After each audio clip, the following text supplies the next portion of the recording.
A day that attracted 200,000 people to Dallas to welcome President John F. Kennedy also became the darkest day in the city's history. As we continue to remember the anniversary of the assassination, our Steve Pickett reporting on the moniker City of Hate that was attached to Dallas for decades.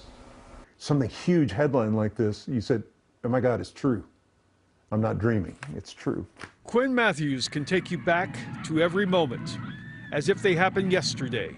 Kennedy came right up and he saw me. There's Mrs. Kennedy, and the crowd yells, "And the President of the United States." That November 1963 morning in Dallas would bring pure joy to a 13-year-old teenager waving passionately to a visiting president. That's Matthews, captured right there on film.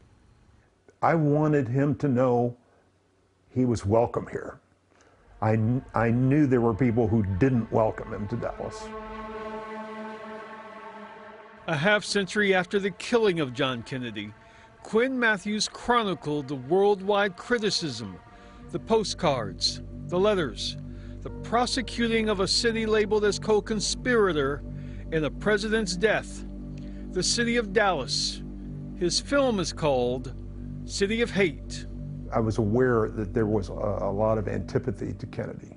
There was a chill. I mean, it was like something bad is going to happen when Kennedy comes here. Now, no one thought he would be shot, but we thought something bad might happen.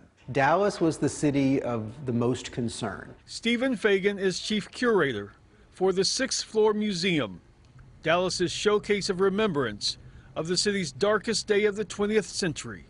Nothing must occur that is disrespectful or degrading to the President of the United States. An appeal for calm from Dallas's police chief to the citizens of Dallas. A racially segregated, politically conservative city, he says, drew concern, real concern, prior to JFK's arrival. So there was already this reputation that Dallas had unfairly received by a small but vocal minority of political extremists. And so when the Kennedy assassination happened, there was this collective, oh, Dallas, that's where things like this happen. In the name of God, what kind of city have we become? That in a sermon on a Sunday morning, 2 days after John F. Kennedy's assassination from one Dallas pastor. Where do we begin? We have our children. They were not born hating the President of the United States. Local moderate pastors challenged their church members on that Sunday to move away from extremism. Those messages are archived at SMU. I think these clergy wanted their congregations to be introspective, to be reflective about what kind of spirit, what kind of acrimony, what kind of animosity would generate the hatred that would result in the assassination of a president. There was a sense that Dallas was deeply and intimately bound up with the Kennedy assassination, and that's a legacy that the city of Dallas struggled for decades to overcome and to put behind them. That was the definition of Dallas for 40 years, but it's not now.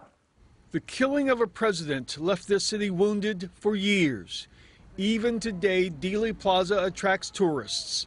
But Quinn Matthews believes 60 years later, a president can be remembered without ridicule and hate for the city where it happened. In Dallas, Steve Pickett, CBS News Texas.